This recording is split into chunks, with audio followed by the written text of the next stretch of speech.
All right. Welcome. Hello, everybody. To podcast number 75. 75. That's right. 3/4 of 100. Where's my president? Yes, we are live. We are indeed. DBE 1000 with the Twitch Prime resub for the 5th month. Thank you. With Z. Wait, Z.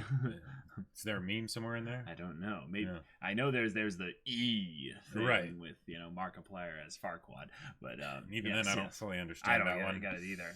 Yeah. I'll get it out of the way early. Have you watched Mob Psycho yet? No, we have not watched it yet. Not yet. Yeah, we'll be watching it very soon. Mm-hmm.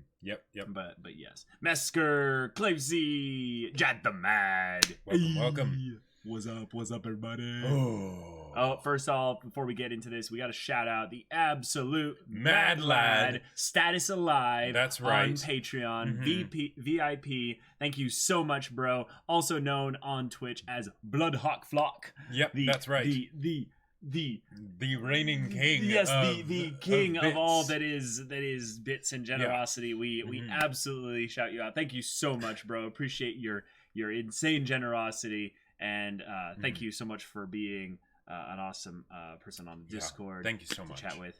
Yes, And it was the great to maddest see of lads. Yes.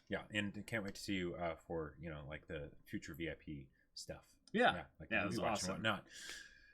So yes. Today's podcast, we're going to be talking about discussions, and this is something I think that people have been asking us since the beginning of our channel, and just in general. But it's something I think that's broadly assumed that that's just what they do, right? And it is what we do. It is what we do. Yeah. But it's long discussions. Like we have some notably long, drawn out, insanely lengthy discussions. And I would say that it's something of a hallmark of who we are. But I don't think many people know exactly why. Right. And not just the mechanics of like what is the value of having a long form discussion, which we'll get into in here. Of course. But like specifically why Jacob and I like enjoy it. Right. And in some ways we don't fully know ourselves, which is kind of why we want to talk about it, because like the fact that we like even before the channel, we would talk about stories all the time for long periods of time. Longer even in a lot of ways than some of the discussions that we've had on the channel, just because it would ramble to all sorts of different things. Right. In fact, the most legendary accomplishment we've ever done in terms of long form discussions is not even up on the channel because YouTube was being a butt about uploading things that are that long. Oh sure, yeah, that's right. Yeah, so like if some of you who are old school SOS brigade like people will know the tales, the lore, the legends of the 24-hour discussion. It exists, people. It exists. We kind of did it just to see if we could, right? But then also like back when we had no subscribers, we were like, this is how we can like just sort of be a shockwave thing where it's like, yes, these people actually talk about something for 24 hours and go beyond. Plus ultra. Joshua Khan, thank you so much for the Twitch Prime resub. Yes, hello there, General Kenobi. But me's Jacob, I'm with you. Bad Company is amazing. Yes. Oh my gosh, Company is that's absolutely hilarious.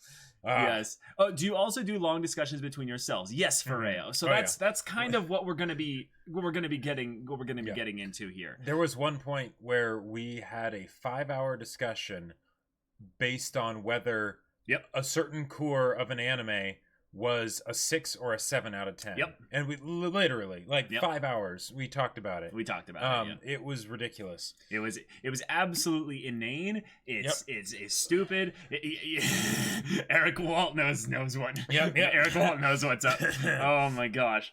But one of the things that we've realized is that these discussions are ultimately, obviously they're a conversation, but one of the things that's beautiful about a conversation is the ebb and flow, the the questions that lead to more questions, right? The discovery, if you will, yes, of finding out like what goes beyond just the perceptions of what you're observing, say for instance in anime, mm-hmm. and then when you actually like you have good dialogue and diatribe about it with someone else, you end up finding out that not just what the other person perceived, but what your interpretations of each other's perceptions leads to greater findings, and it's pretty cool. It's pretty great, like because there's the obvious things where it's like conversation and like theories and stuff, and it's like speculation about okay, what's going to happen next? Is this person going to die? Are these people going to end up together or whatever? Usually the answer to that question is no, because anime, unfortunately, but, right. But, or we can just be, talking about like, okay, is Bad Company the best stand, or, what kind of stuff is going to happen with the arrow, all sorts of things. Yeah. So when we are having our discussions, one of the things that's I would say good for us to keep in mind is that a lot of times for you guys, you might find that the discussion is something that you really like, as long as as we are liking it, and one of the things that I think we assumed incorrectly early on in the channel was that people wouldn't find the discussions interesting, regardless of how much fun we would have doing it. Like with early MHA videos, like we would talk for like 10 minutes maybe, and that would be it, because we'd be like, no, we can't go that long, because like people won't want to watch that and everything, and we'll just keep it consolidated and small, and that'll be good. Rein in the crazy. Right. And we did name our channel Semblance of Sanity, so that had to go. Yeah, and this is something that I think that we had almost like a form of therapy with that, with just the channel being just a thing. We were healed from our sharing this conversation, this discussion, this hub of activity that we would have privately, usually amongst like discussions of whether or not certain sections of the Star Wars expanded universe should be taken that seriously, or whether or not if upon further analysis, whether KOTOR 1 or KOTOR 2 was the better game. That's right. And stuff like who that. Who would win in a fight, Revan or Sarkiller? The dumb things like that. And people started to get more invested in what we were talking about when we were talking about something that we were passionate about. And like, even if the discussion, in my opinion, wasn't that great, yeah. And one of the other crazy things is that, like, the discussion that we would have on a best case scenario, it would be the two of us, right? But sometimes we wouldn't, right? We wouldn't have that because it was just the one of us. Maybe there was something that I had seen. Like, for the longest time, I was trying to get Caleb to watch the Disappearance movie because I absolutely loved that movie and it was blowing my mind, but he didn't really like the show as much, so we didn't end up getting to the movie. And I was just like, well, what do we do? Now that we have the channel, it's this great thing where we have basically a reason to go through things together at the same time. Someone asked, like, what the discussion was like after A Silent Voice. I watched it by myself, and then I got Caleb to watch it later. The discussion on that wasn't like we have in the videos, because it wasn't at the same time. And that's like very unfortunate. But, sorry, someone was saying that the volume is kind of low. I just turned it up a bit. Is this any better now? It should be it should be pretty good. I can double check to make sure there aren't any buffers or anything like that are okay. It's fine. That are killing the audio and stuff. But okay, so that's all normal. If anything, what might be happening is that Jacob and I have when we were talking and stuff like this on a long form thing, I've noticed that we trend our volume down a bit until we switch back to the other person, and stuff like that. So pause to take a breath or whatever. Yeah, exactly. We generally, if anything, would like to find a way that we can have a structured discussion, conversation that involves you guys, and is something where we don't have to end it short for like someone was saying, like a discussion that lasts too long because of real life stuff that you have to get to. Yeah, and that's partly actually because of the channel or just because of things in general. Right. But oh, Jad the Mad, we were talking about the first cour of SAO. Right. That's what we were talking about. Yeah. And yeah. It went on for 5 hours. It went on for a very long time. Yeah. But yes, exactly, Daedra. Putting your thoughts into words helps you systemize your view on storytelling.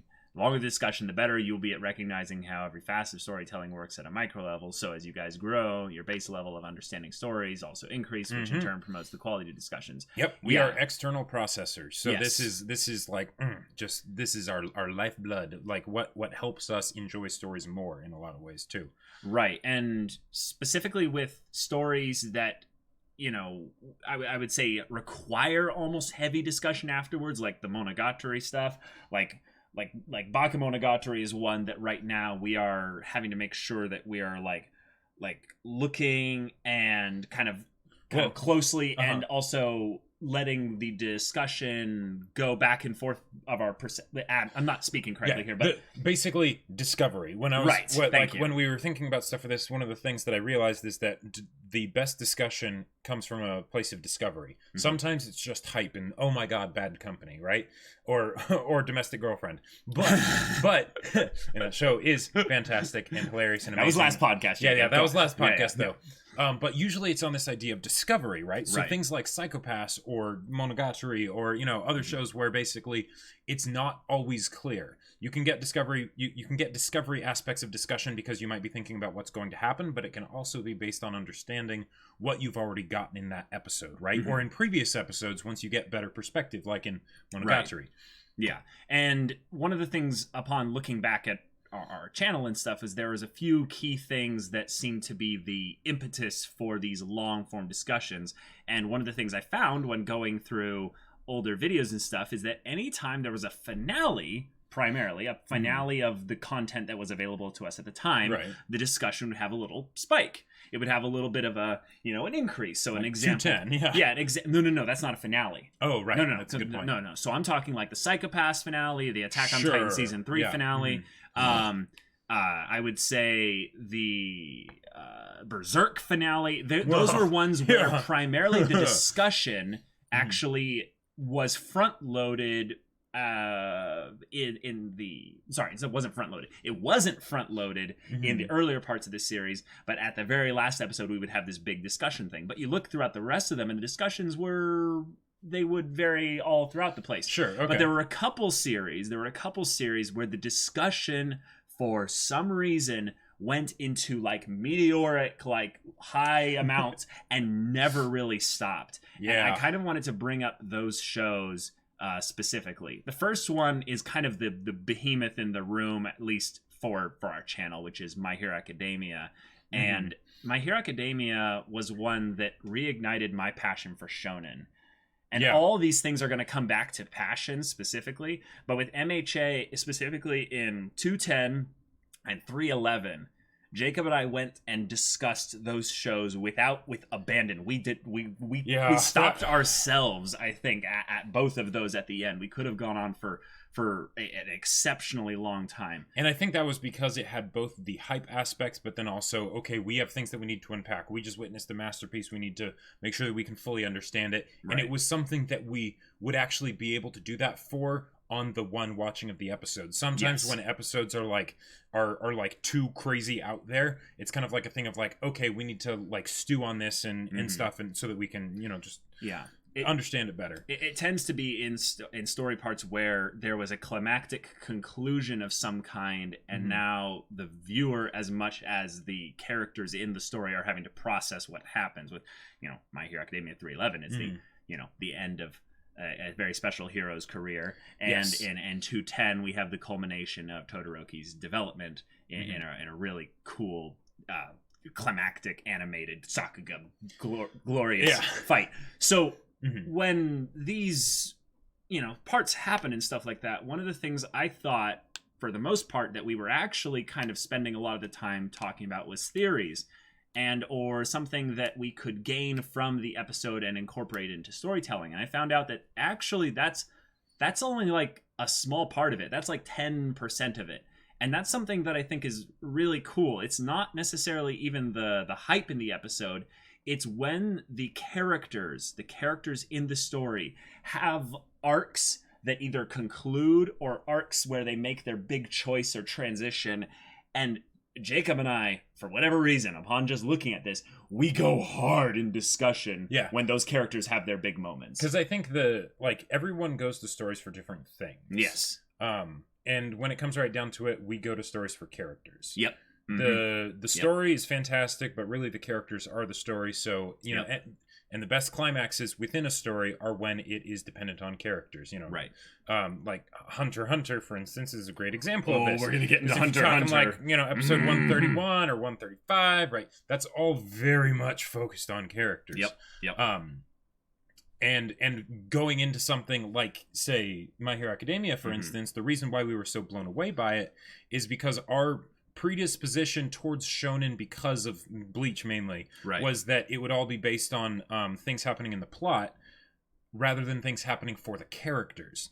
And then right out the gate, they focus completely on character, and we're just like, yay, thank you so much. We're like, they're actually doing this right. Yeah. Now, the show that Jacob just mentioned here is the one that I think breaks all the rules of where the discussion melded with characters, arcs, and I would say specifically with build-up. So one of the things that we've talked about a lot is that when we are discovering like something new through the other person's perceptions and things like that in the story, it's oftentimes when the character is so multidimensional that when you bring your perspective out and you share it with someone else, because when you have your perspective in your head, it seems all-encompassing. Like it's a closed circuit, right? Yeah, exactly. But when you release it out there and the other person gives feedback on it, you realize how limited your perspective is, how little information you actually gleaned in your perception. So with Hunter x Hunter specifically,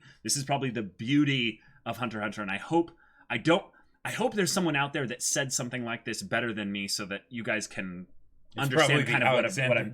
I mean, we'll see. But basically, I listed off some of the Hunter x Hunter episodes, coincidentally, all within the Chimera Ant arc, and then it's just the finale and stuff that had insanely long discussions. 108, 116, 126, 131, and 135.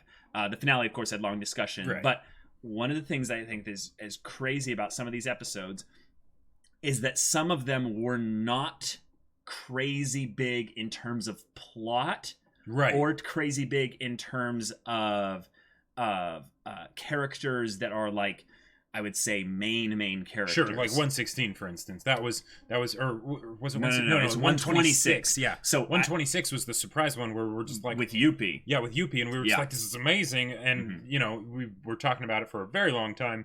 Yes. When, you know, that's just one of the episodes, right? And it's just one of the characters. With each of these episodes, Jacob and I would bring like what we got out of the episodes, and it was really good there. But there always hit a point where the discussion became alive. It became its own thing, where we realized, oh, your perception on this builds onto my perception with this, and then it builds and it builds and it builds and it builds, and suddenly you have this basically this new construction that wasn't there to begin with, based on basically the interpretations of what the other person saw in the story that you didn't. Right. And with Hunter x Hunter specifically, each character in these episodes had huge moments that could be analyzed from multiple different angles. Oh, yeah.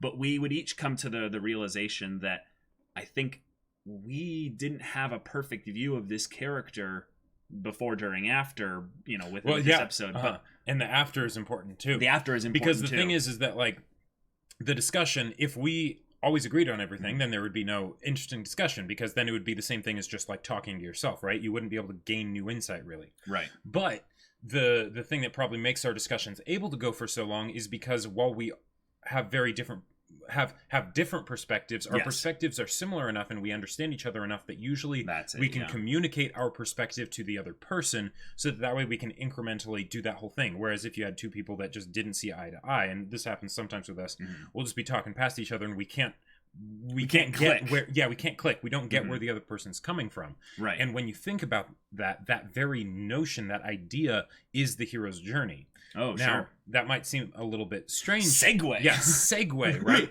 But it actually ties in very strongly. Mhm. If you think about the hero's journey, I've been reading Jordan Peterson's Maps of Meaning a lot, and he goes into this in detail, so I highly recommend it if you want to understand the hero's journey better. Weird that you would get that from a psychology book, but he talks about how it's basically going into chaos, right? You go from order where you understand everything and you go into chaos, and you learn things when you're out there. You push yourself. You have to basically adapt to this new environment, right? Right. And then you learn from that, and then you come back and you bring order to it, and then you've done an iteration, right? You've come full circle, Right. and then that will ideally happen again, and you'll keep doing that, and that's how progress works. And that's why Right. we idealize that as the mythological hero, because it's something that we all want to do. We understand that that's how you progress and you don't get stagnant in the one place, right? And with the discussions, it's kind of the same thing, where we Sure. don't, the best discussions are when we don't understand something, but it's like, tickle their balls a little bit more, where we're like, we're right on the edge of it. We can taste it, and we're like, okay, we need to figure this out because we don't understand it, and then we bounce things off of each other. And because of the shared insights, we'll incrementally just get a little bit of new perspective, and we'll go and go and go. Right. And with shows, that can also add additional layers that are being built on top of each other, because we're doing it episode by episode. The Right. discussions that we're doing, we would not be able to do if we binged the whole show and then talked about it. That's that another just good wouldn't point. work. Yeah. There's a couple other shows that I wanted to highlight here that had discussions that came out of nowhere. And when I say came out of nowhere, these were ones where the story was such that the episode itself was either a climax of plot and convergence of character stuff in either the very beginning of the show, or something where it was right in the middle of the show, and they did basically the equivalent of the masterpiece episode, without it being something that had a lot of build up to it. It was like a closed circuit, if you will. The first one is Kill la Kill's third episode. When Kill la Kill's third episode came out, they blew their budget on the animation. They absolutely so good. Killed it in presenting basically what the entire show was going to be about, at the very beginning. And it's something where you look at the discussions before that, and especially the discussions after that, and they're much less. They're exceptionally less, because the story of the entire narrative was condensed into this hyper dosed, even though we didn't portion of story. Get it? There was all the stuff that comes after episode 3. There's a lot, right? Right. And we had this idea, again, of where it was going to be going, but we didn't really know. Yes, because it was so early, we had to discuss it more in order to be like, well, we were just given a huge dose of Kill la Kill. We need to process that and stuff. And I think that stories that do this, stories that hyperdose basically their entire narrative's themes and I would say plot progression and that whole hero's journey aspect in foreshadowing, I would say, into a specific episode, not necessarily into a specific episode, but into a specific segment of the story, give basically the viewers a huge opportunity to kind of sit back and go, whoa, okay, so that's it. That's the story. That's the whole thing there. And then they can pick apart and extrapolate out from that hyperdose thing the individual components, and maybe see something that they, wouldn't have been able to predict, or something like that, or something that they could get extra value of and be better prepared to receive those things of value when they come later. That's something that specifically in Kill la Kill they did very well in episode 3. Oh yeah. The other one, this is a favorite of yours, Jacob, is Ping Pong episode 6. Oh yeah. Ping Pong episode 6 was the Christmas. That's right. Was the Christmas episode. 6. This episode spoke to both of us on a crazy level. Huge but for level. you specifically, this was something really powerful because they chose to focus on every individual character in the entire story and give them a minor rotation on the road of their character arc. And a lot of them, some of them were characters we didn't even know the names of. It's just the hair guy, and but they did it, right? And if you haven't seen Ping Pong, watch it almost just for that episode. The show as a whole is fantastic, but that episode, wow.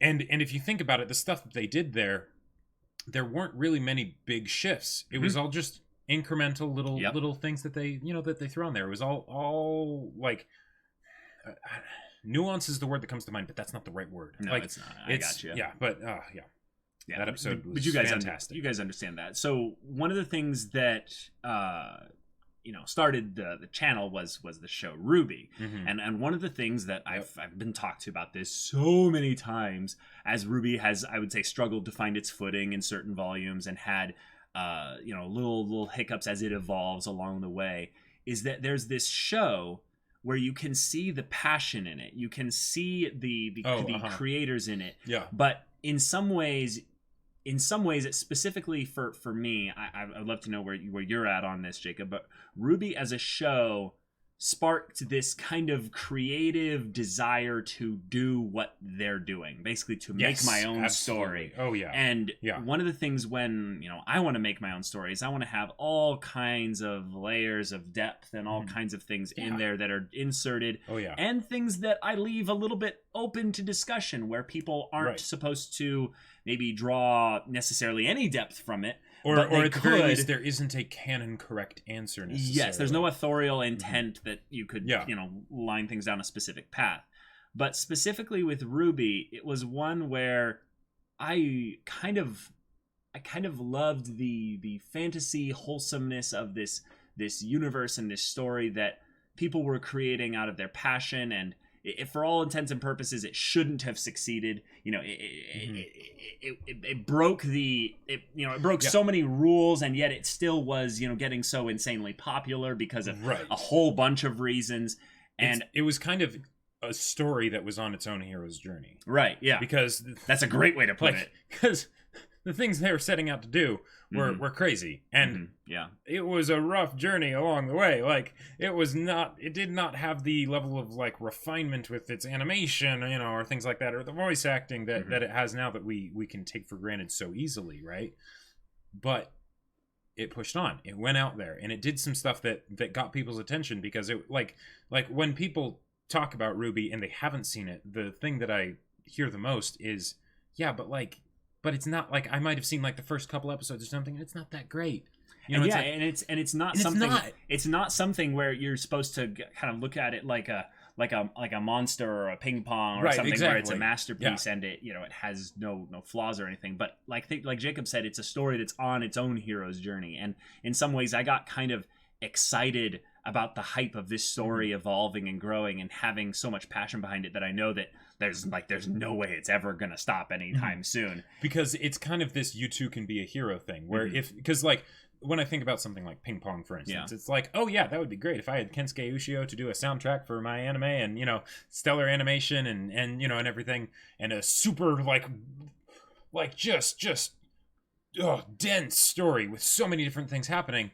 Then it's easy to think of, oh yeah, I could do that too, right? But whenever we start on our own hero's journey, we don't have it all together, right? We have to actually work to get to the point where we can do those things. So that's Oh, hold on. Matrix Monster, thank you so much for the follow. And Icy Yo Man 831, thank you so much for the tier 1 resub for the 5th month in a row. Domestic Girlfriend is a masterpiece, sponsored by Jacob Kappa. That show, it's a train wreck, and it's so much fun to watch. Like, it's but and this is something where I wanted to bring up surprisingly one of the longest discussions we've ever had in a show. And RWBY is actually one of the ones where we haven't had that insanely long of discussions when you look at the grand total of all the other episodes and things, is actually in the recent volume, in Volume 6, Chapter 3. They went and did the equivalent of a Beginnings, like they did in Legend of Korra, a huge kind of flashback story, world-building thing. We won't go in depth into it. But the thing that's interesting is when stories like Hunter x Hunter, that I would give insane props for its world building. Stories, what's another good world building story that we've watched? I would say in a lot of ways, Made in Abyss is a very good world building. Yeah, Made in Abyss is great world building. Psychopaths in a lot of ways too. Psychopaths in a lot of ways too, and a lot of systems and things that went on outside of the characters.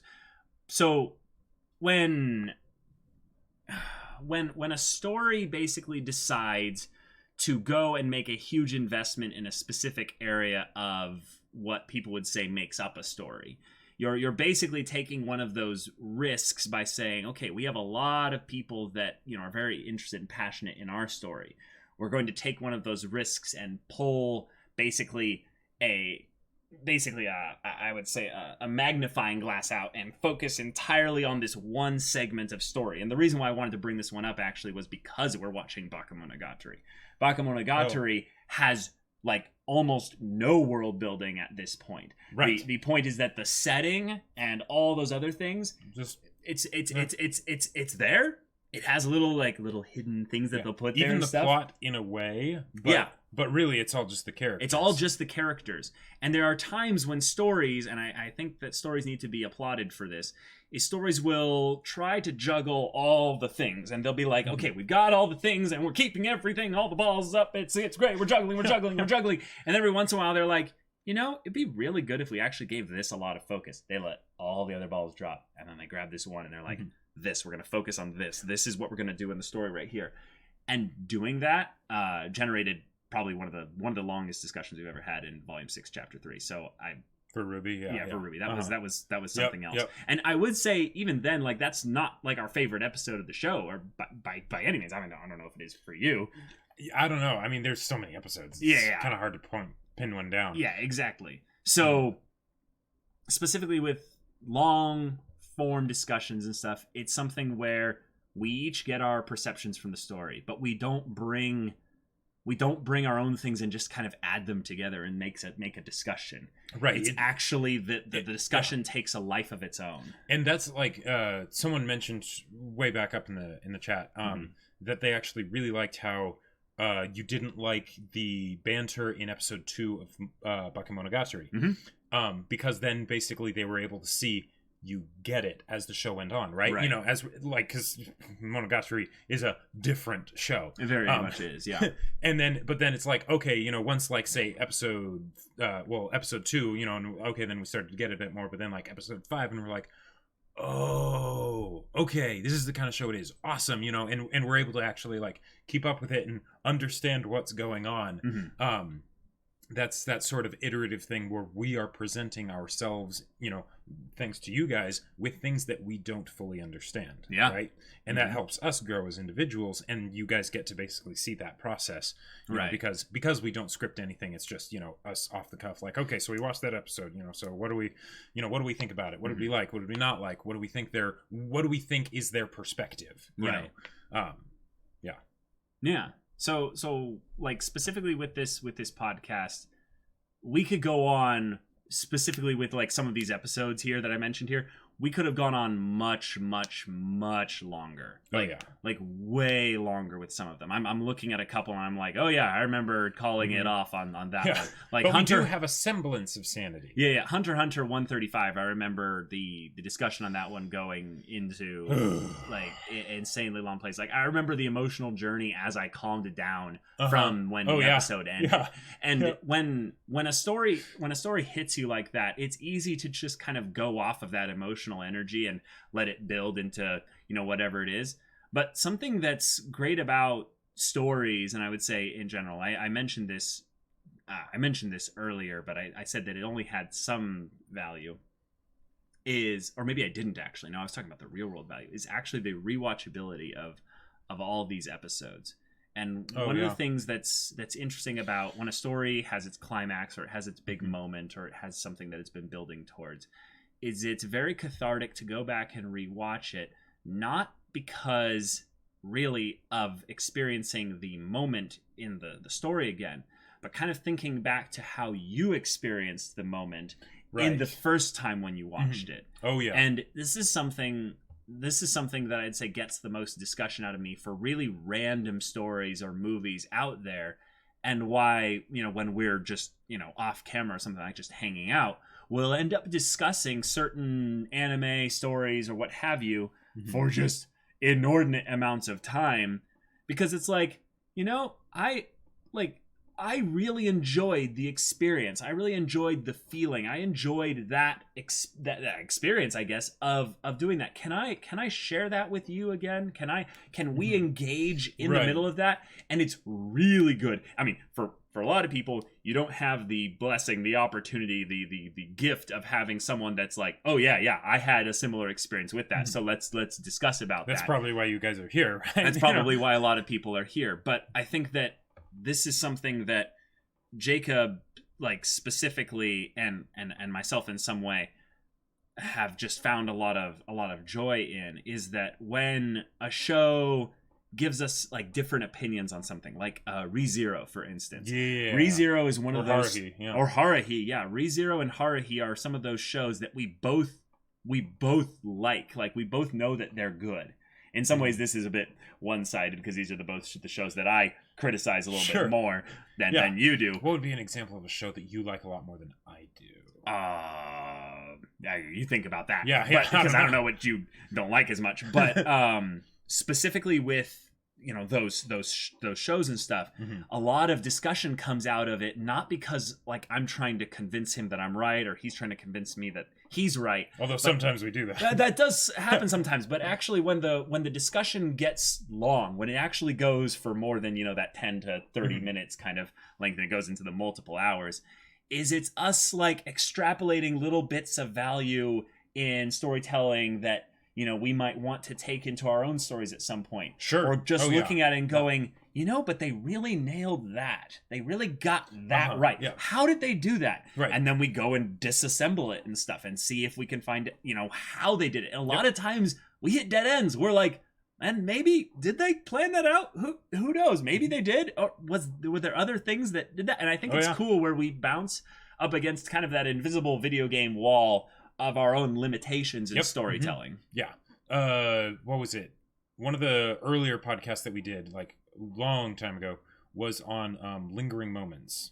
And that was, basically from when I watched A Silent Voice, you can kind of tell, because there was the intros, like beginnings for stories and the lingering moments and stuff. And basically from then on, it started this whole thing that had kind of been started by like the Disappearance movie, for instance, and the whole Haruhi thing, of the idea of silence and empty space, right? Yeah. But intentional empty space, not filler empty space like you get a lot of the times in like serialized Western shows where they have to fill up an hour, right? And they have 24 episodes per season and 12 seasons, right? But like where it's like, no, this is very specific. Every frame that's put in here is with a purpose, right? That was something that I did not know, I did not understand, right? I still don't fully understand it in a lot of ways.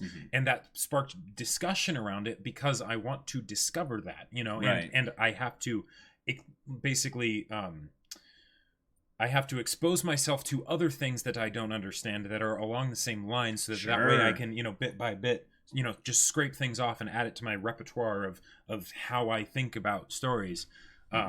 And, you know, so again, thank you for all that, because without something like this, it would basically just be my ramblings, you know, in the shower, you know, and musings to myself and, you know, laying in bed up at night and just staring at the ceiling and wondering, as opposed to actually having something like this where I can, you know, actually concretely develop that and explore it. So thank you. Yeah, absolutely. So, guys, do you have any questions of like specific things? I know that we might have missed some of your questions there. Yeah. Like, please repeat them if we didn't answer them yet. ReZero is good? Question mark. Hey, yeah. ReZero knows what it does good, and it sticks to that for the most part. For the most part, it has its issues, but yeah.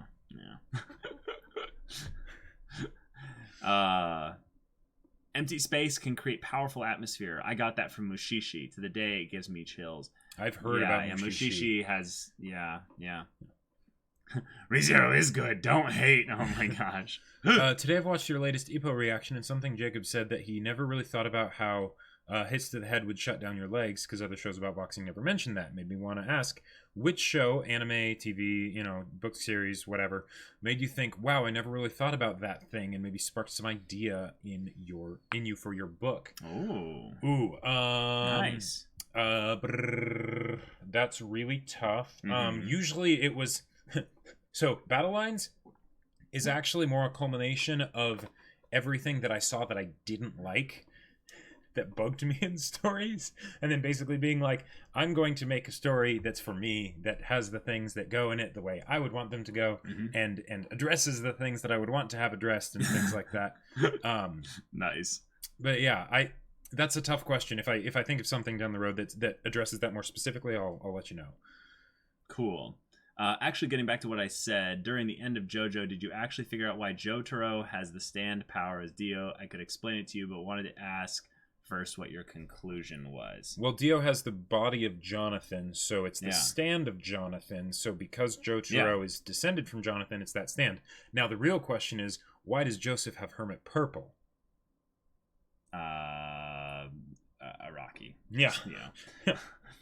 Alchemy versus bending versus Nen. What is the best power system? I don't know. I don't think that there is a best power system. Best as a power system. Which one did we like more? Yeah, like I personally am a much bigger fan of bending, but that's probably just because of the nostalgia of the story. If you're talking about a power system as a power system, Nen is the only real power system of these three. The other ones are soft systems, basically, where there's method to the madness, but it's not an actual system. Yeah. Even I would say with Nen, it's not an actual system necessarily if you go all the way down into it, but it's just a list of limitations. Right. It's just a list of limitations, and probably the closest thing we'll get in most fiction that would still end up being entertaining. Yeah.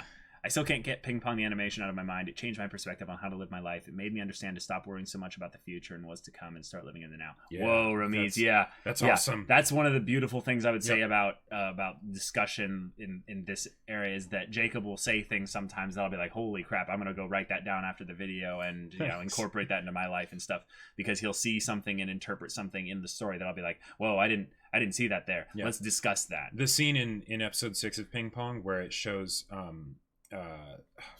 crap, it's been so long, I forgot his name, but the main character, and he's practicing ping pong, and then the mentor comes in and he has the cake, and then that's it, and that's basically his entire Christmas. He's alone in his room, that was just next live stream discussion idea, if not touched upon yet, English sub or English dub. No, we're not going to discuss that. African Jail? Was there ever a really polarizing discussion with conflict between you two? The only discussion I've watched that resembled that would be the one where Jacob won't stop gushing about the Alpha Stand bad company and Caleb is visibly annoyed. There were other ones like that. We've totally what was the one where Hamon was introduced and you were like, no, they're gonna go into like bigger things, and I just was not interested in that. Yeah. Okay. Yeah, there's been plenty where we have discussions where we disagreed on things, but part of the funny thing is that I think people don't see the SOS bros thing and they think that, oh, they're bros, like they're friends and stuff. No, we're brothers. We're brothers. We argue about stuff all the time. So that's where a lot of the discussions came from, is that we would have, I would say, Haruhi is amazing, and Caleb would be like, no, and he'll say, Someday in the Rain, and I'd be like, no, Someday in the Rain is actually amazing. Blah, blah, blah. Yeah, exactly. Have you guys found time to watch Princess Tutu? We have not. I am interested in watching it, but it's tough. Yeah. Ramiz, your discussions are the reason I see your channel. Of course, for you both. Love you guys. Oh, thanks. Thank you. A lot of people have reactions. Very little discuss the episodes and shows they see, and even less or fully understand the show. The best thing about discussions are that people who love discussing shows with others and don't have many people to discuss it with finally feel like they have people who they can relate with and share that joy with. I remember you guys both telling us before that you guys too. Yep. Yeah. It's very much the same thing for us as well. And it was an unintentional side effect, because if you look back at the initial videos and stuff, there was no discussion. And it's a kind of a funny thing to bring up, is that in a lot of ways, My Hero Academia and Psycho Pass are responsible for getting us out of our shell with regards to that. Because I think in the beginning, I was really worried about the 200 people that were, on the other end of the screen potentially watching the videos and being like, I don't want to say something stupid. I don't want, or just it being like they're gonna stop watching our videos because it's like, oh, an hour. I'm just gonna let's not even talking. bother. You know. And the fact that we started with Ruby probably helped a lot too, because the discussion that we did have was simple. It was simple, but it was also passionate, because it was something we were really excited about. We were finally getting Ruby after Volume 3. Oh, Jadmac, great question. Outside of reactions, what piece of media surprised you with the amount of discussion fuel it gave you? Video games for me, probably. Yeah, piece of media, like just in general, video games a lot. As far as movies, though, it says just piece of media. Yeah. V for Vendetta is one that really generated a lot of discussion. Like individual pieces of media. Yeah. Oh, okay. So V for Vendetta really sparked a lot of discussion, I remember, between myself and Jacob. Yeah. But there was another movie. Serenity? No. Serenity, no. I'm trying to remember what movie it was. There was a movie I remember it just kind of messing with my head a lot, and I would talk about it a lot, and it wasn't one of those like plot twists and all kinds of things there. I'll see if I can remember it by the end of the podcast, and I'll answer that for you, Jad the Mad. Sukimoto/Smile and Coach. Thank you, Lyriat. Yes, I didn't want to call him Smile because that's what everyone else called him, and we have not seen the Free Solo documentary. Earlier in the beginning of part 3, you were curious, speculating a lot about deals. This is the same thing. Dio inheriting the body of Joseph and Stan's being the manifestation of soul. Look at Star Platinum and just check how much he looks like Jotaro. Star Platinum is very much the reincarnated soul of Joseph. Oh, well, that's more, I guess. Yeah, that's possible, but that's more or less actually kind of the thing of, if you remove certain things of the features of Joseph and Jotaro, it's literally the same character model for the face. Like it's kind of the convenience of the drawing and stuff. Have you seen Garden of Words? No, we have. Wait. Yeah, we watched that with the VIPs. Oh, that was called Garden of Words? Yep. Mm-hmm. Oh! Kotonoha no Niwa is the Japanese name. Gotcha. Yeah. Mm-hmm. Yes. Absolutely really gorgeous. Yeah. Well, there's a compilation of Caleb slapping Jacob, so there's definitely was confrontation. Dude is a madman. Yeah. Wanted to know your MBTI types. I think it might have been answered before. Yes. INFJ, INTJ. Yeah. So INFJ, INTJ. Yep. I'm very low in my introversion score and very low in my J score, but everything else is really high. Yeah. And then I think, if anything, you had a very low, what was it? It was either your changes. J score. Yeah, I think J was the lower one, but it changes. I just remember your I and N being like equal.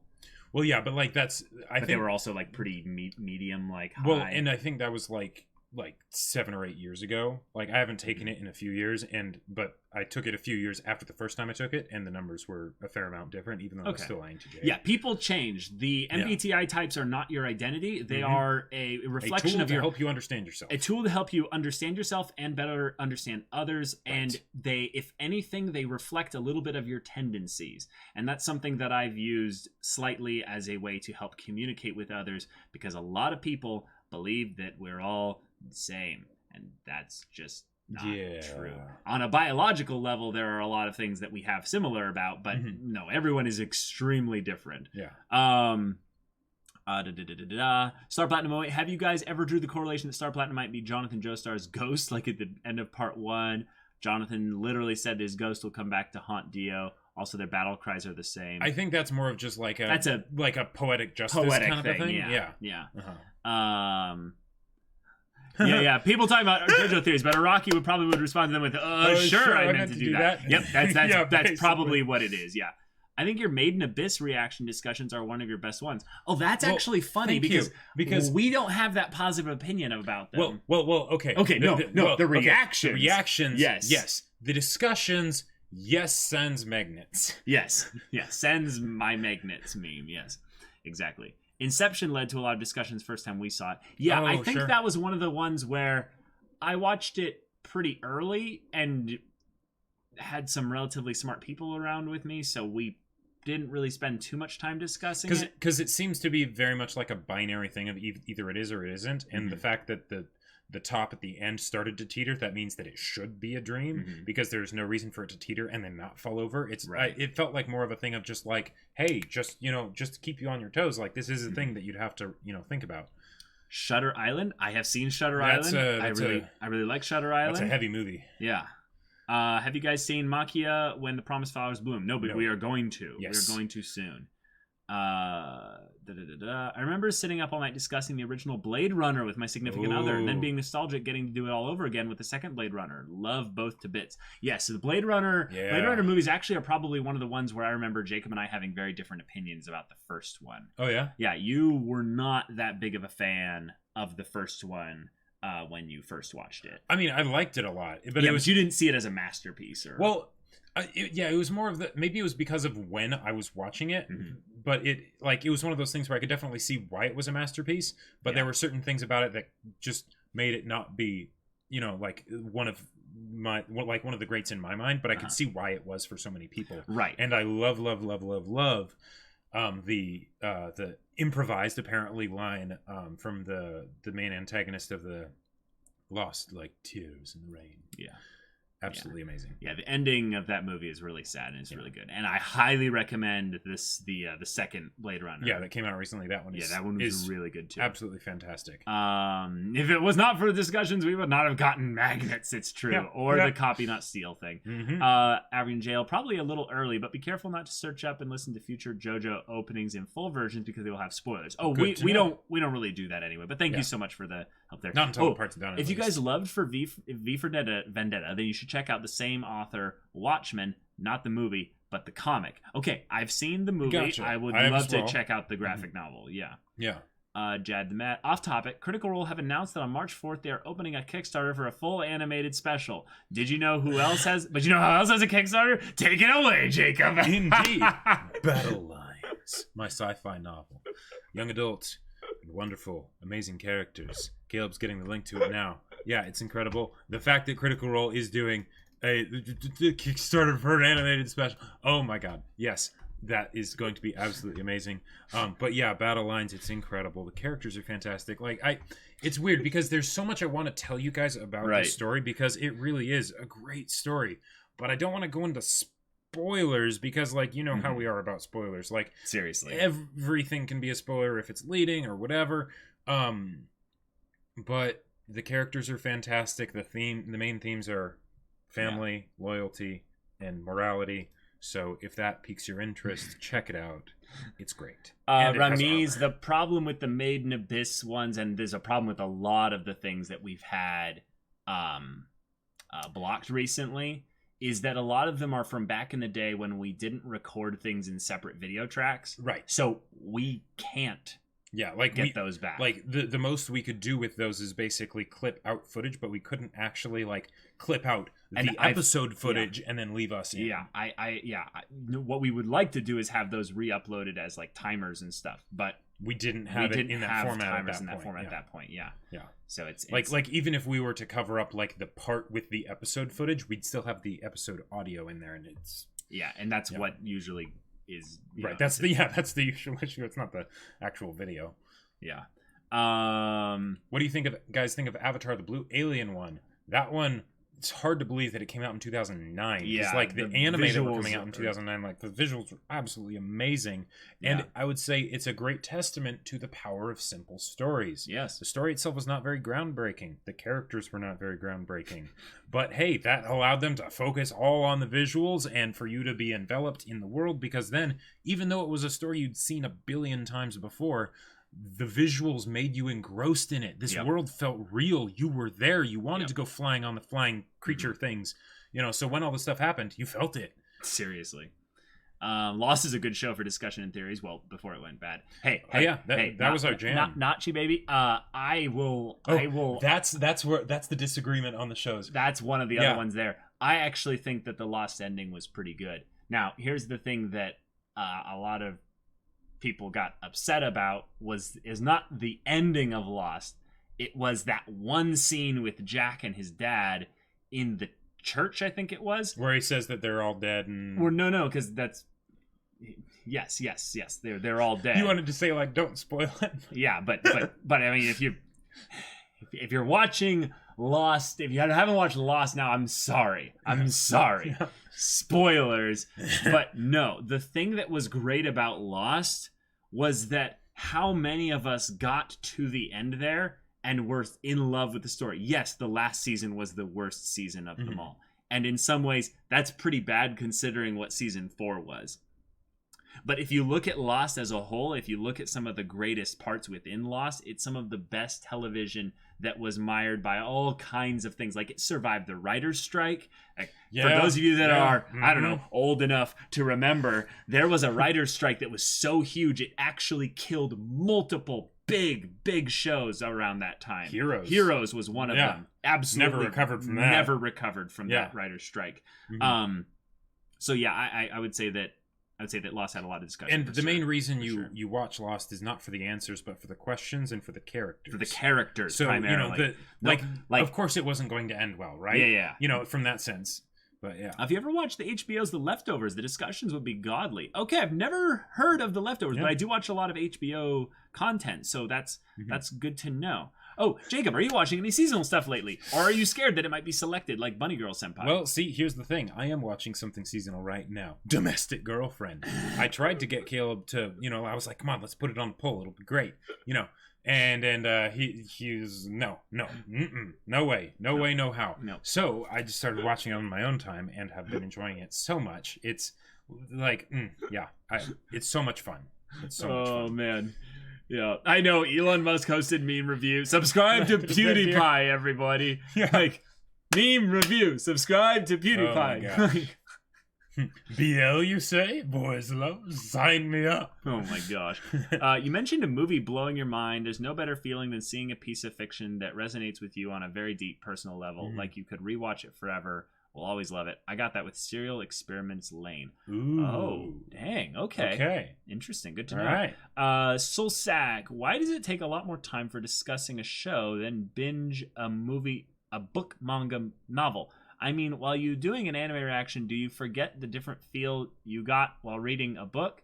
Have you ever binged a show yet? I'm sorry. I feel like I'm... Do you replay some certain parts of the video after you watch it before you discuss it? Gotcha. Okay, so in short, there's a lot of differences because like we don't discuss like a Berserk volume as long as like say the equivalent number of episodes of a show. But the main reason for that is because discussing a show while it's going on isn't really good because one, there's a lot more information because it's not just like a set number of like panels and stuff, but also it's going at its own rate, right? So you need to be paying attention the entire time, and then just remember what you can, maybe make little comments to like help trigger the memories and then discuss it afterwards. Whereas with something like when you're reading it, you can discuss it while you're going without as much issue, and usually it's not well, yeah, in some ways there's less to discuss because there's less content. You can still discuss about like theories of what's going to happen next, but I feel like it's oftentimes a lot more clear what's trying to be communicated. Like Bakemonogatari would not work nearly as well as a manga, right? Because for one, they wouldn't have the flicker frames and all that. It's all about the visual storytelling in that one there, other than the dialogue. It's just dialogue and visual storytelling. Yeah.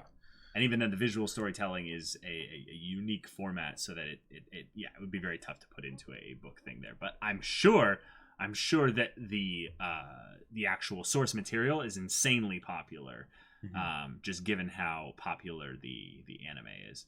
Mecha Shu, I had a pretty long discussion with some friends about J.K. Rowling and her Harry Potter series plus other works. What's your opinion on Harry Potter?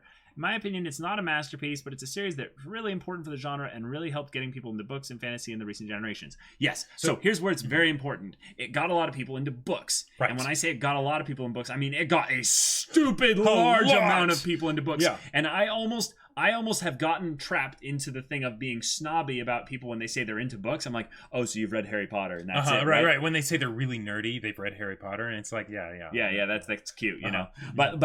But in a lot of ways, we shouldn't detract people from that because we once were there. We once were there. I mean, I was reading books. I was reading books from age 6, and just like you were as well. So and maybe like we started on our own time, not for school or anything like that. It's something that we've always been into and stuff. But I would say I don't really have any huge opinions on Harry Potter because I didn't grow up reading Harry Potter. Right. I read Harry Potter in a flash of passion from like book 5 when book 5 was coming out. So I caught up all the way to book 5. Then book 6 was about to come out, and that's why I was wanting it there. So then I had some classes where I was discussing book 6 a lot with people.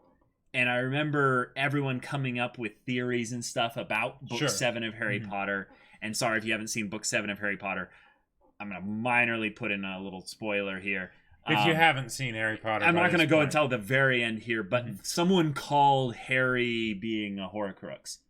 Like, someone called it crazy. In Book 6, they were like, that's the only thing. That's the only thing. It makes so much sense. And I just remember discussing, with people and things like that, and I enjoyed the value of that. So I think it's important, but I don't really care too much about rolling, or I don't, I don't know the trivia or anything. I know some people that are so obsessed with Harry Potter to the point where it's kind of like how we are with Star Wars or Airbender. I was about to make a joke, but I'm sorry. Okay, it's kind of like careful, Caleb. We're on screen. Yeah. No, Harry Potter. Some people are so passionate about Harry Potter in the same way about like how white girls are passionate about The Office. Like, I don't know what it is, but in some ways there's this weird obsession that people have about Harry Potter because of the nostalgia value that I don't get in the same ways I don't get people's obsession with The Office. Sure. Okay. What I would say about Harry Potter is that the best thing that it had going for it was not the story or even the characters, because Harry Potter, I will stand by that he is a crappy main character. But it's the wonder of everything, and that's why it got such a stupid amount of people into reading, right? Because it was wondrous, it was magical. And then as far as the whole thing of Rowling constantly adding more stuff, that feels like authors answering questions rather than introducing more questions, or just leaving something that's amazing alone and letting it do its thing. But yeah. No, I have not read Pablo Coelho's The Alchemist. I would love to read it, though. I have never heard of that before. It's a legendary book. Mentioning Critical Role and giving Jacob a window to show bad alliance in one message. Way to doubly nailable, Jacob. Yeah, Leary, of course. Okay, let me scroll up a little bit. Capitalizing on you defending Lost, what are your thoughts on the distinction between a show being good and well written and a show not meeting the expectations of people watching it who may have some idea of their own of how things should go? Ooh. Oh, here we go. I don't know if I want to get into this discussion here. So I do. Okay. Now I'll need to take a little bit. So the thing is that all right, sit down, boys and girls. Here we go. Doing and things everyone, that people don't want, right? That, like, basically pissing off your audience, right? Yeah, that's a very real thing. Yep. Now, it can be used to great effect. ReZero being a prime example. That was intentionally built up, like and engineered. I'm not talking like Orimo just crappy writing, second season Salt stuff. I'm talking about like they actually put good moments into it and everything, all so that they could just be like, ha ha. The person you want the main character to end up with, that's not going to happen. Right.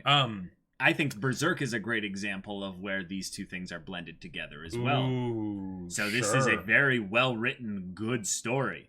And a lot of times it does not meet the expectations of people watching it or whatever. I would say specifically like, The Eclipse. Sure. And in a lot of ways, it focuses on that idea so much that it builds an audience around the idea that it will do the things that you don't like, right? And that's why you watch it. Yeah.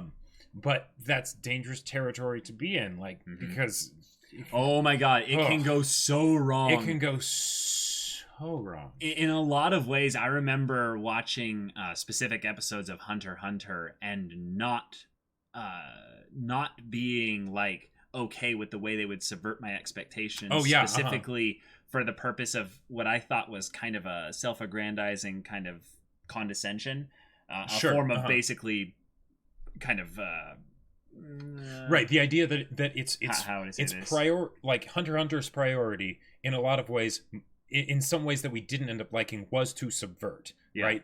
And subverting even in cases where we think that it would have been better to not subvert. Right. And that's because I think that Togashi understands the joy of writing a story for him. Right. And that's something that I think that everyone should do.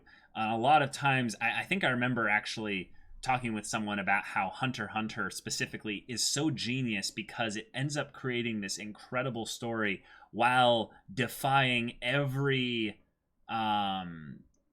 especially at the highlight moments, defying every convention of kind of the shonen anime industry, and really rejecting that whole side of things there. So there's a lot of good things that can be brought out of subverting expectations.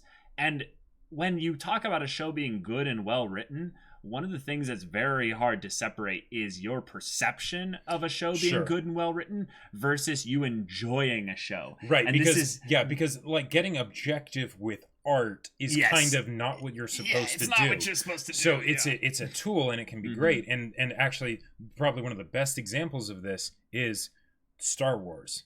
Star Wars has probably the biggest examples of basically sometimes the story still being pretty good, but giving something that the audience doesn't want, or giving something that the audience doesn't want, and because of that, it needs to be very careful that it doesn't make mistakes in other areas. Last Jedi gave people what they didn't want, and that would have been fine because it did a lot of great things there, but because all the other details basically weren't polished enough, people tore the movie to shreds. And they have every right to. Right. And then with The Force Awakens, they gave people kind of exactly what they wanted, even though it wasn't necessarily what all of them wanted, because it was the base level of what they wanted. Right.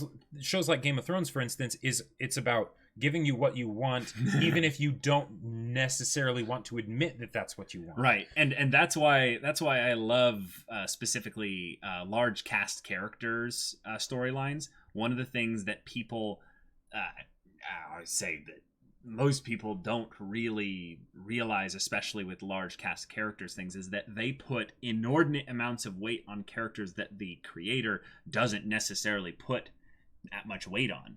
An example of this I think is really cool in a positive way is the Haikyuu fandom.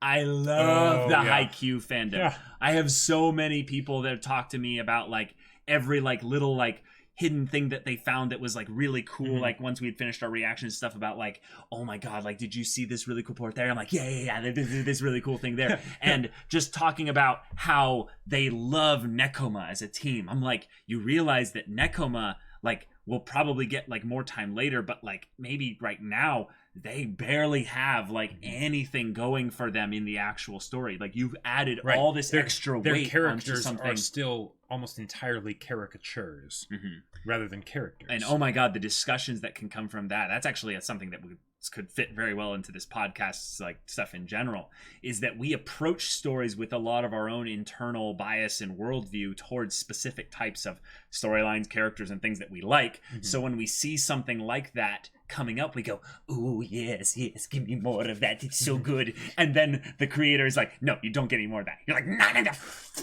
"No, sorry, you know." Like, okay, so if you haven't seen Cowboy Bebop, I won't go into any spoilers, but imagine if Cowboy Bebop had gotten a second season. None at all. What? That might have been something that while it was coming out, people would have been like, oh man, like wanting to happen, you know, for it to not end where it did.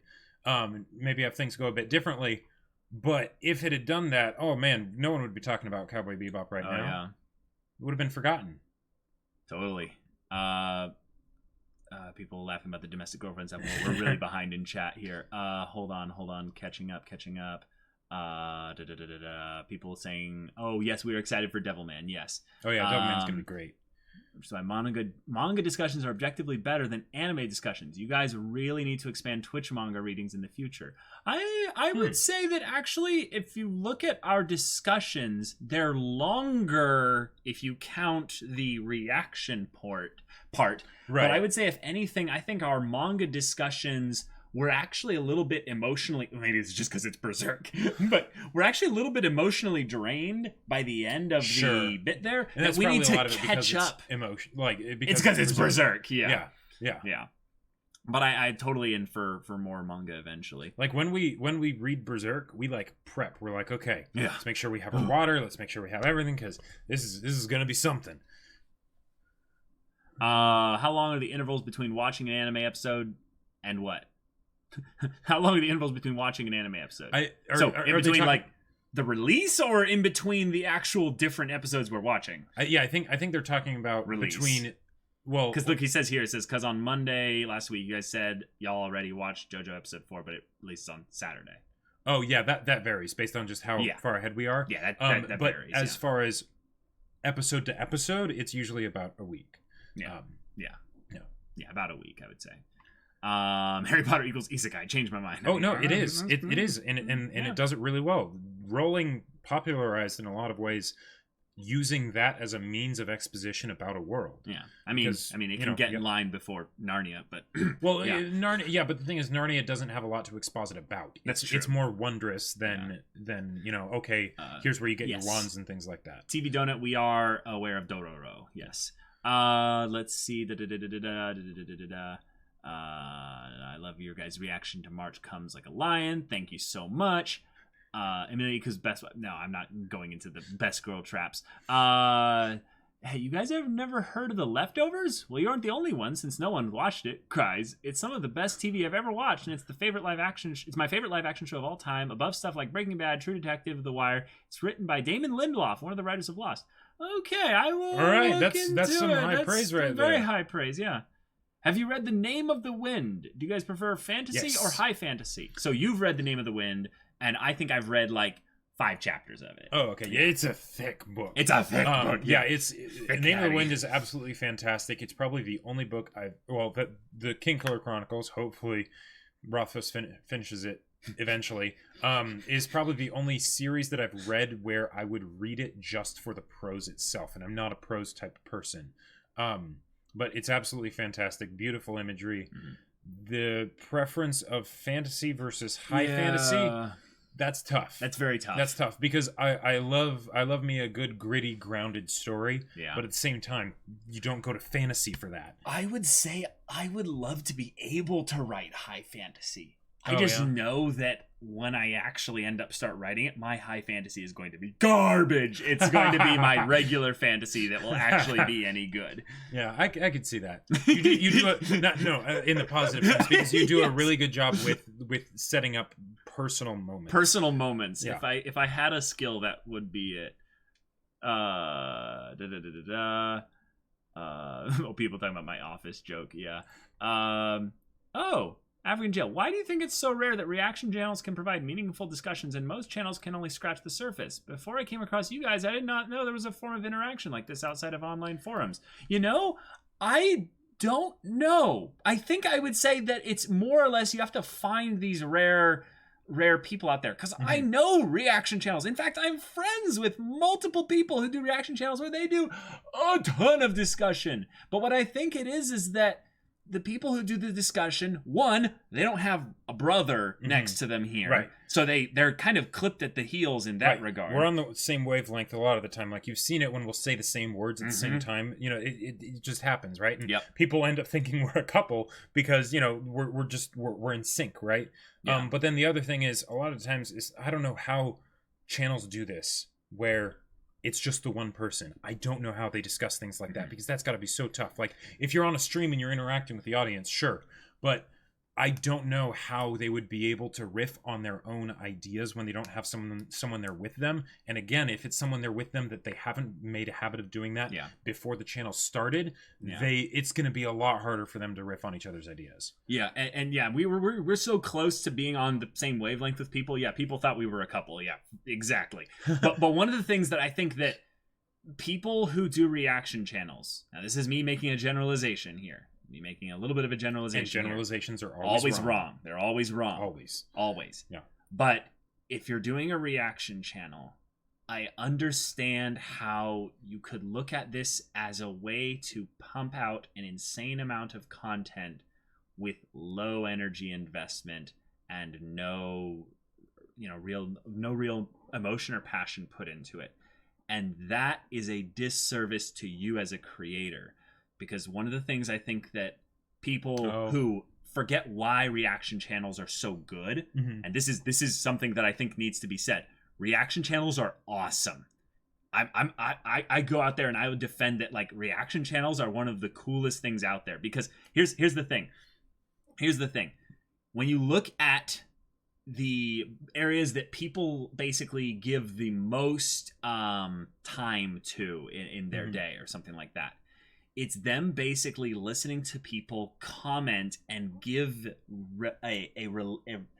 they transfer information through you through their own commentary, which usually has an emotional slant, passion, energy put into it that is in addition, that's basically unique to them. It's why they watch this news anchor, or it's why they watch Philip DeFranco or something like that. Sure. It's why all that stuff is commentary. Now, a reaction channel is not necessarily going to be commentary, but it's specifically targeted towards something that you already will enjoy because you're, seeking a reaction about a specific thing. So I would say that if the commentary, if the riffing on the thing that they're a big fan of is something that resonates with you, people don't get just the cathartic thing of, oh, they experienced my thing that I really like. That's cool. But they also go, whoa, this person is like me. I'm not I'm not alone out there. I have like something else out there. And I think that people who don't do discussion in reaction channels are shooting themselves in the foot. They might get tons of subs, they might get tons of views, but because it's where the connection's formed of it's like you're talking to a friend and you, because reaction channels basically immortalize the first experience, right? And you might wish that you could give yourself amnesia and go watch a favorite show all over again for the first time, but you can't. So watching someone else that's recorded themselves doing it for the first time is like a semi-antidote. And then when they discuss it afterwards, it's like you're talking to them about it. Yeah.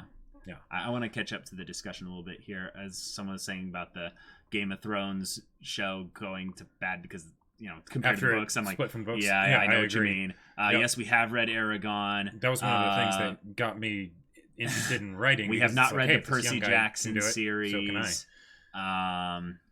Jacob goes Boy on the audience. Oh, I remember that was talking about that. Oh yeah, the stand bow and arrow on the wall. Yeah, we had that relayed over to us. It was pretty cool in part 3.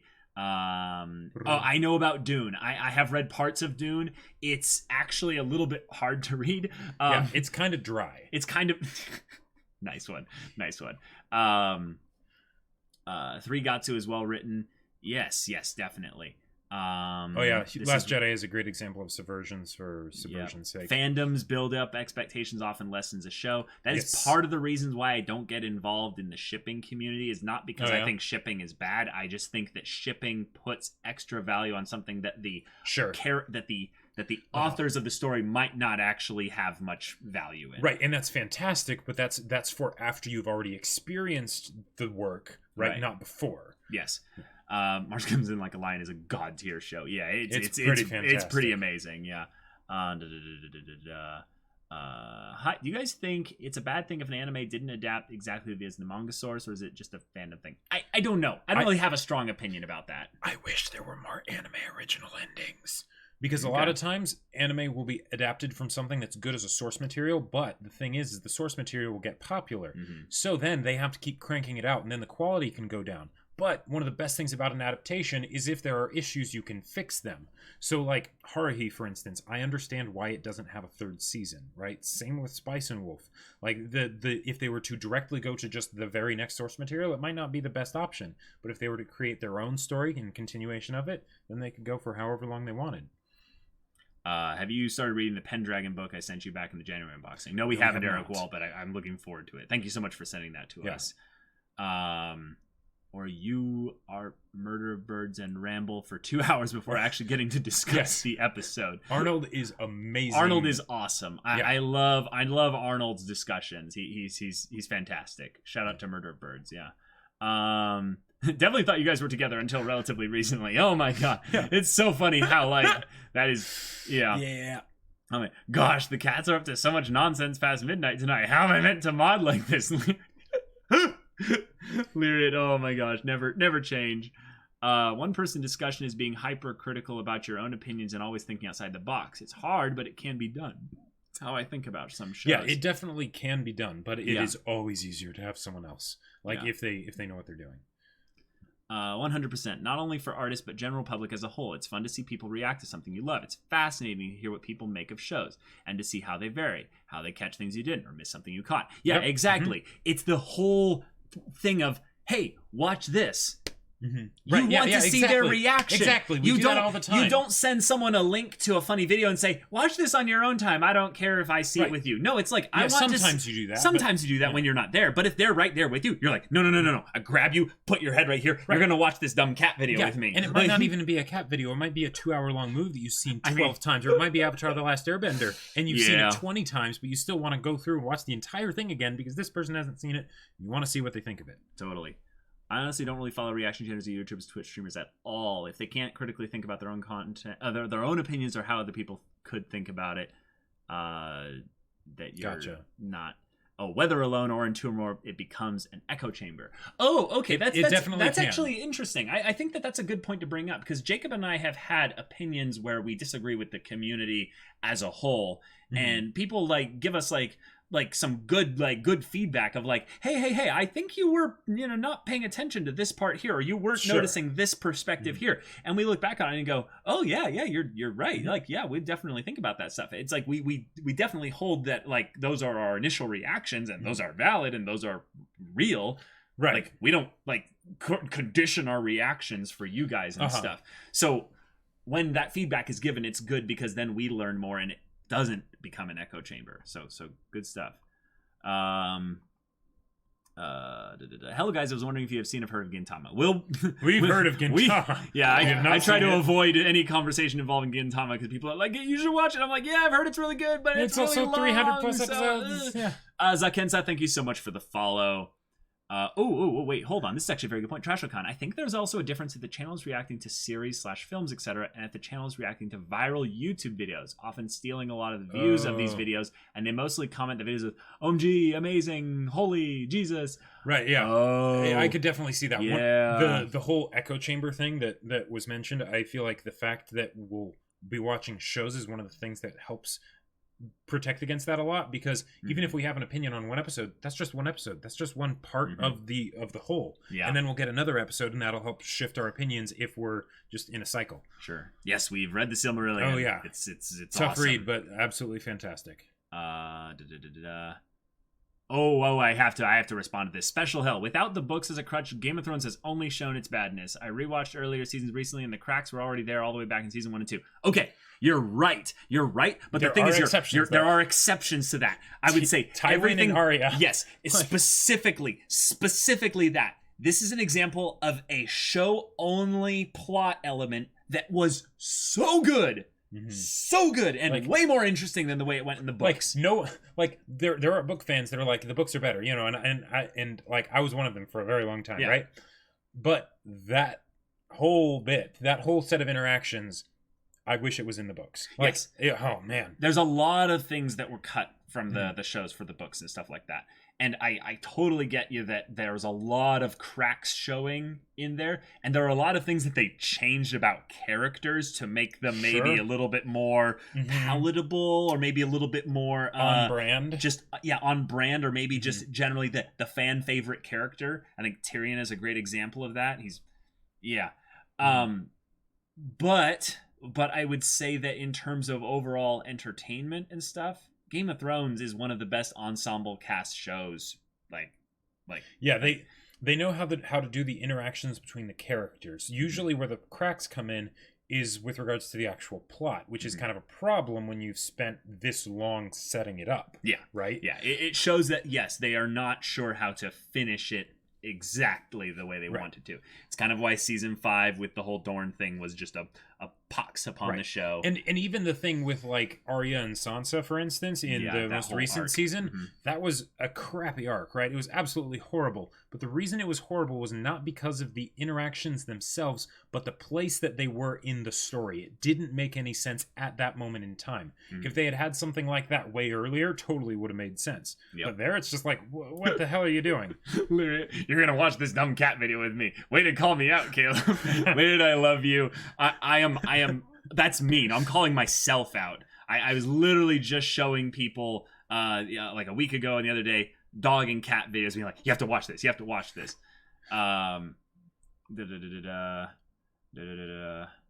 I appreciate how optimistic you are in discussion shows, giving it a fair chance, but also criticizing when it's deserved. Being fair, positive is good, but also appreciate the honesty you have. It's a good balance compared to people whose reactions look somewhat fake. I think Thanks, Mesker. I think that that's something that I was a little paranoid about, like, early on, because I watched reaction channels before we did our channel and things like that, and I noticed how people would, you know, rely sometimes on a specific type of positive energy that had no substance to it. Right. And you knew, because when they went into discussions and stuff, they had really nothing great to say about the show. Not that they didn't say anything negative, they just had nothing to say.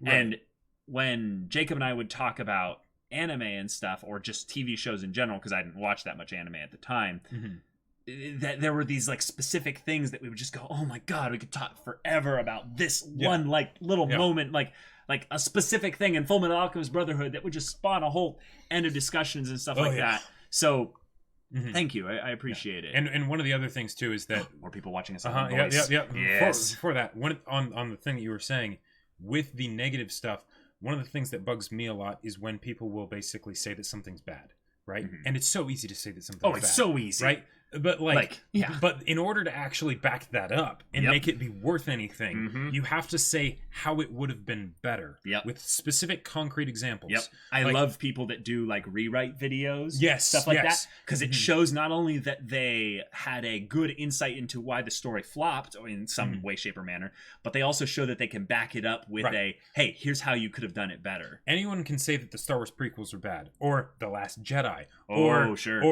Frozen, for instance. That was one of the things that bugged me a lot. People would say, oh yeah, Frozen sucks. No. Have you watched that movie? It's fantastic. Did it deserve all the hype that it got? I would still say that it did, but I understand if you've heard Let It Go way too many times, right? But yes, not Chi Baby. Off topic, but finally watched A Silent Voice because of you guys shilling it. Now it has become my favorite show of all time and one of my favorite mangas. Yes, it's so good. I'm so happy that we got you into it. So unbelievably amazing. I don't know if it's possible you guys ever thought of reading the rest of JoJo if you're able to catch up with the anime. We're not going to do that. Because we're not ever going to catch up with the anime. Like, let's be real. I mean, also, like, I'm having way too much fun watching the anime. I would stay blind, like with Attack on Titan, basically. Yeah, I mean, like, just think about it for a second. We just started part 4. Part 5 is going. So, how much time do we have left watching JoJo's Part 6 could start at that amount of time? Geralt of Rivia, yes, I know about Run with the Wind. It was on a poll recently. It didn't almost win, won. but thank you for letting us know about that.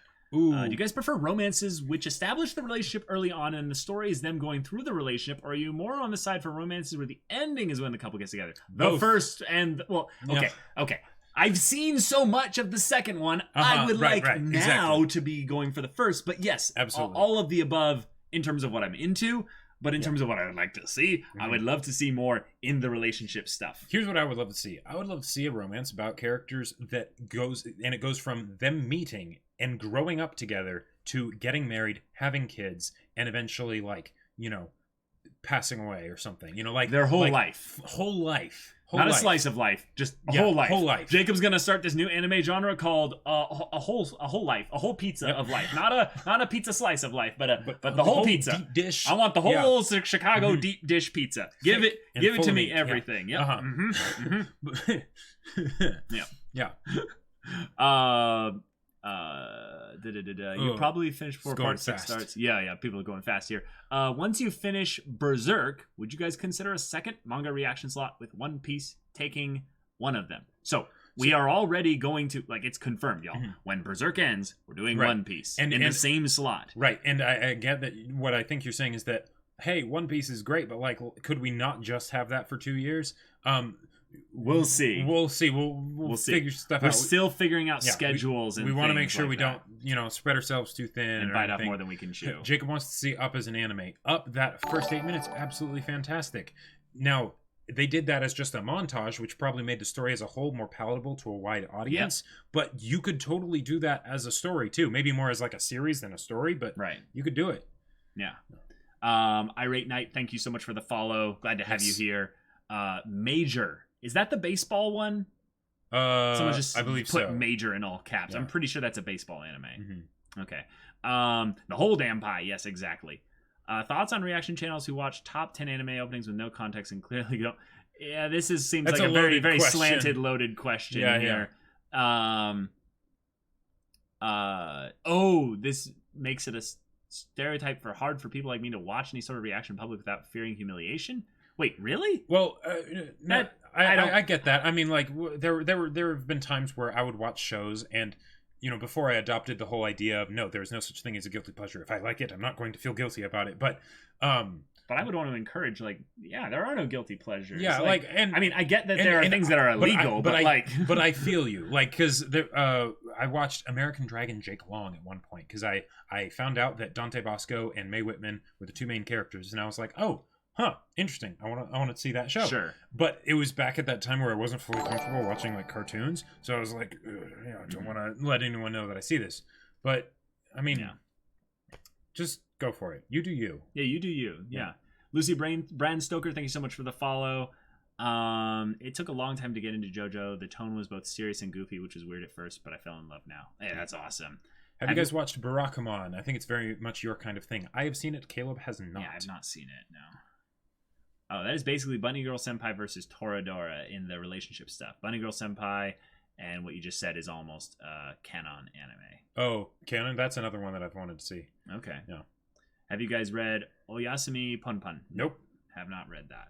A romance where they transition into marriage and kids already exists, and it's one of the most popular romances out there. I think they're talking about... What is this one they're talking about here? Well, okay, I think... I don't think...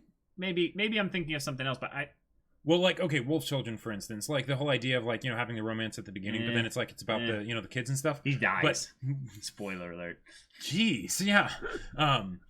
But the point is that usually it shifts focus even when they do that away from the actual couple. Now this is more in sitcoms and stuff where they'll do that because then suddenly there's no conflict because it's not a will they won't they anymore. Right. But hey, if there are great examples of stories where it goes the whole pie, the whole pizza, then let me know. Yeah.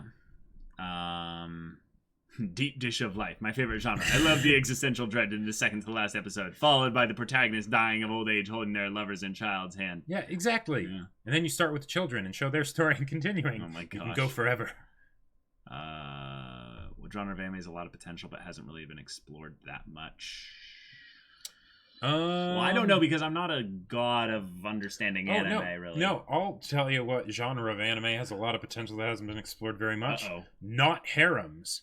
Well, that's a negative. No, but romance that doesn't have a harem aspect. Okay, well that's actually very good. That's basically what we were talking about. A romance that is a true romance, kind of what we were talking about. So romance with no comedy and no... Well, not necessarily no comedy, because having levity in there can be fine. Okay, well there are tons of romantic comedies. I don't even have to know much about anime. I know.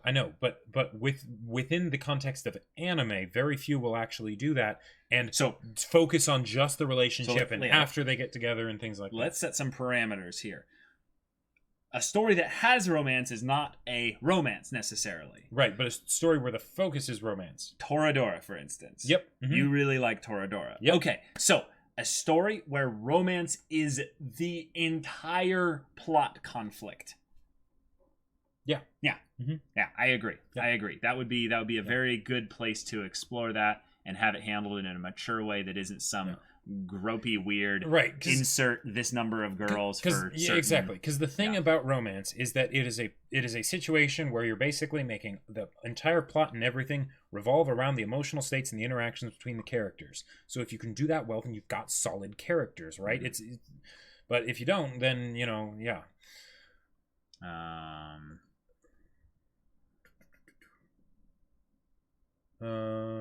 which is worse, not knowing that the main couple got together at the end, or the main couple gets together, but the writers keep introducing dumb conflict and misunderstanding for drama? The second one, I think. Yeah, I would say the second one because there's artistic poetry. There's a poetic thing that can happen with not knowing how the ending goes. And I'm a big fan of basically giving the audience the ability to fill in the story themselves. Mm-hmm. But yeah, the second one it really bugs me. Mm-hmm. Oh yeah, Lariat saying reaction channels have been for a very while stigmatized due to channels that put in very low effort and arguably hog views from the source content as the common consensus. It's why some people are embarrassed or conscious, I reckon. Oh, yeah, okay. Yeah, I totally get that. Yeah. Oh, I didn't specify which romance that is so that it doesn't spoil if you ever watch it. Oh, gotcha. Ah, that's a great point. Yeah. Okay, cool. I think we're gonna call the podcast here in about 5 to 10 minutes or so. Any final questions? Any final questions? Yeah. Let's see reactions to School Live. If you haven't seen that show, because I don't know what I feel about it. I feel like this is a show that's either memed or something that School Live is not interesting. Well, no, I might be wrong, but I feel like I seem to recall that show being mentioned, but it's one of those. I was thinking of School Days. Oh no, not School Days. Yeah, and not Love Live. And not Love Live. Okay. Right. I feel like I seem to recall that's one of those shows where you can't tell the premise because it kind of gives away, like it kind of ruins the show, so it's hard to show. Yes, I've seen The Dragon Prince and I love it. I love it. It's great. I still need to see the second season though. Yeah. Bros, if you're looking for material to possibly read something that is more of a coming of age type, I suggest Oyasumi Pun Pun. Oh, okay, cool. Someone else mentioned that, so that's good to know. It's the surmounting difficulties of a transition from a naive boyhood to a convoluted adulthood. Cool. Okay. Every season of major baseball manga, yes, is about another part of the MC's life: birth to school, middle school, high school, adult life, career, marriage, kids, and then it switches to the kid's story. Yo! Wow. And that's the manga? Whoa. Holy crap. That's intense. Then I think that this is something that we would not want to watch the anime of. We'd probably want to do the manga. Well, and I'll bet that the anime cuts itself off because point, it's hard to keep it going past that point and have it still be as profitable as the stuff earlier, because it just isn't quite as profitable. But for something like a manga, where it takes a lot less money, then yeah, I could definitely see that happening. Call the podcast, but what if it doesn't answer? Canned laughter. Final question off topic, but who is the best Kawamoto sister? What is that a question to you? Kawamoto? Well, see, here's the thing. No, because that's not the last name of the.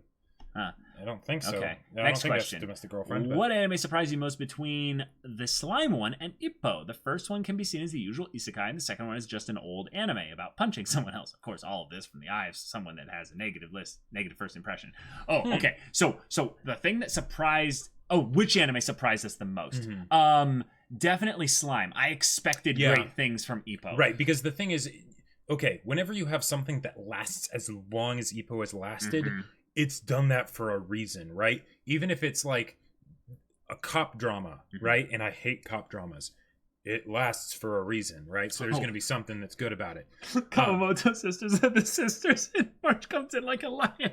Oh, see, I don't even know. I call them the wholesome sisters. Yeah, it's just the wholesome house. I don't even know their last name. Exactly. Oh my god, I am so embarrassed. The Kawamoto sisters. Okay, here's the thing: you cannot deny the moe blob that is Momo. Yeah. Momo is a blob of pure joy and floof and goof and badoof. Just so perfect. She practically, so wonderful. She practically deserves to be like.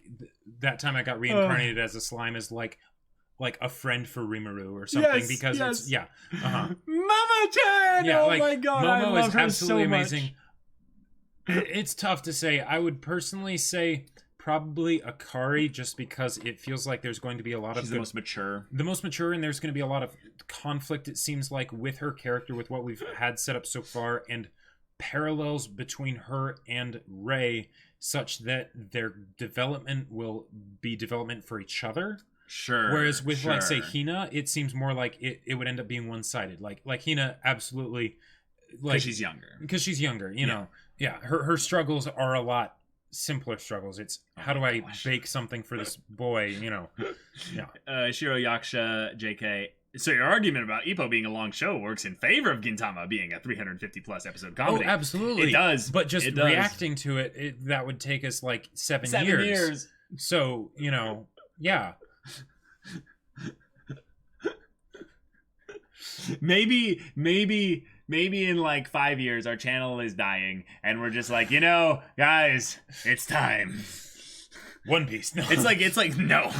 It's like PewDiePie basically being like, it's time. I finally run out of ideas. Yeah.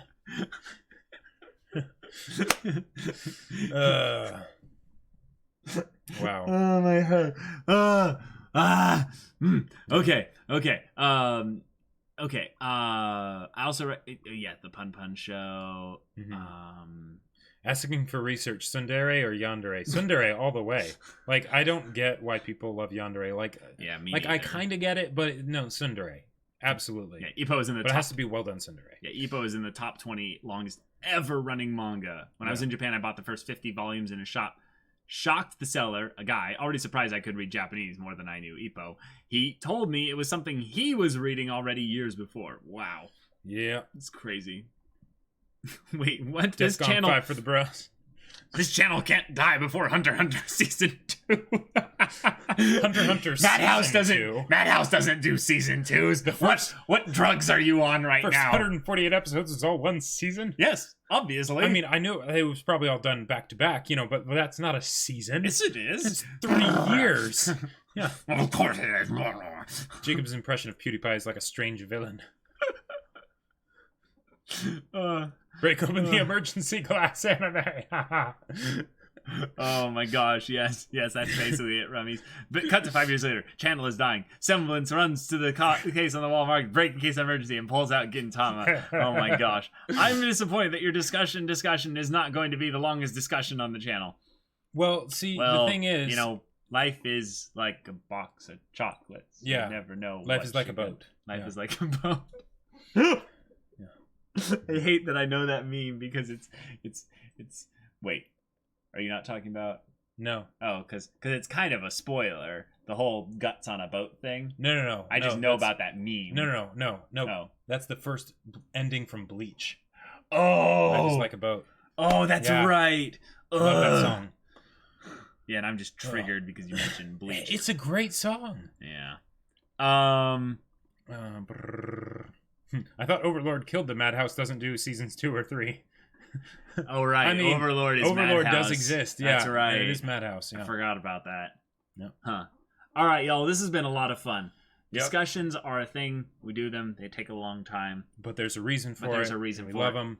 And I would love to hear from you guys what show, then let's make it vague in that regard. What show was your favorite in terms of discussions? We'll end the podcast with that. Of all the shows we've done, what is your favorite or favorites, if you have to choose multiple, for discussions? Primarily the discussions. Like which was the one where you loved those ones the most? Yeah. Oh, we have a double thing for Hunter x Hunter. Hunter, Kill a Kill. Whoa, and Ippo. Okay, cool. Right. Might just be Ping Pong. Whoa, okay. Dang. Attack on Titan. Hunter x Hunter. MHA. Psychopaths. Dang. Oh, Psychopaths. Yeah, that was good. In discussions since being a manga reader, chapter 46 months ago. Whoa. Hunter x Hunter long discussions 100%. Hunter x Hunter. Wow. Okay. Ping Pong, Hunter x Hunter, Made in Abyss. Okay, there's Made in Abyss. Sangatsu is starting to become my favorite. Okay. All right. Favorite discussions are JoJo's because you do impressions. Your Dio impressions are hilarious. Oh, you're lying. Just kidding. Okay ka.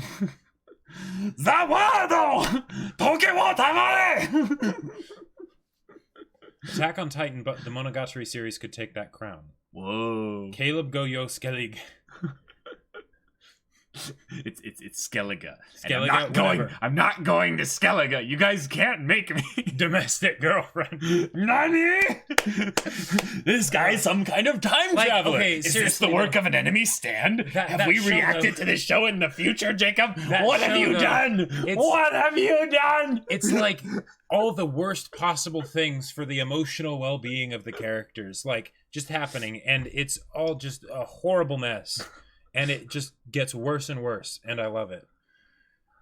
Oh, my favorite discussion bit was you guys' dream scenario about the Anubis sword stabbing cars. Oh, that was great. Attack on Titan, Place Further. Okay, cool. Place Further, but I'm seeing a lot of Hunter x Hunter, and now it's just Eromanga Sensei. 30 seconds have passed. Yes. Oh yeah, has Caleb listened to the Domestic Girlfriend OP? Yes, I have. And it's amazing, and he knows that because of course it is. Okay. Jacob, one last question. Blue hair or brown hair? Brown hair, because it's way more chaotic and interesting. Yeah. Is that a reference to something? Domestic Girlfriend. It's a reference. Yeah. Oh, Mob Psycho and JoJo's. Okay, cool. Yeah. Yeah. I said Hunter x Hunter earlier, but Kill la Kill discussions have been an absolute joy as well. Yeah, I really would love to at some point have some kind of a meme video made with me doing like just the Dio voice against Jotaro. As you're reacting to Domestic Girlfriend? No, I mean like dubbing me over Dio into the bit there and have me say like just random crap, just whatever, in addition to actually mimicking the lines as they come out. Monster. I was waiting for someone to say monster. I know Bad monsters. company discussions. Speed the work on the sun. Oh my gosh. DV1000 with the Twitch Prime sub. Thank you so much, bro. Appreciate it. Oh man. Wow. Oh, you're approaching me instead of running away. You're approaching Dio. I can't beat the shit out of you without getting closer. Oh, I just love his oh. It speaks to me. I don't know why. It's wonderful. Oh man. Domestic Girlfriend is Jacob Stack. Oh man. Yeah. Wait, so would that be domestic abuse if someone punched her? Man. Oh wait, I think your passion's shown through most in your Haikyuu discussions. Oh, that's really cool that someone mentioned Haikyuu, Haikyuu because I feel like those shows don't have as much in the plot department as a lot of other shows do, so the complicated nature of the discussion is very low. Like, it's very simple discussions. Right, it's very passionate ones. Yeah. But I'm sorry, Erwin. I have failed you as yeah. Oh, man. Yeah. How old are we? 27 and 23. Because imagine that you finish what is in manga the chapter 35 of Ippo. It was published on October 17th, 1990. Chapter 1254. It's before I was born. Holy crap! Wow! What? Oh my gosh! Wow. That's crazy. Domestic Girlfriend stando. Caleb, do you miss doing that aura thing? Yes, I really do. We have Dora. That's and true. That's kind of similar, but it's just not the same. It's not quite the same. Yeah. I also really like doing the wait, no, or whatever. Oh boy. Oh man, yeah. Yeah, crazy. Yeah. But thank you so much for watching our podcast and stuff, guys. It's been a lot of fun. This went really memey at the It did. Are you gonna do the or thing? Yes.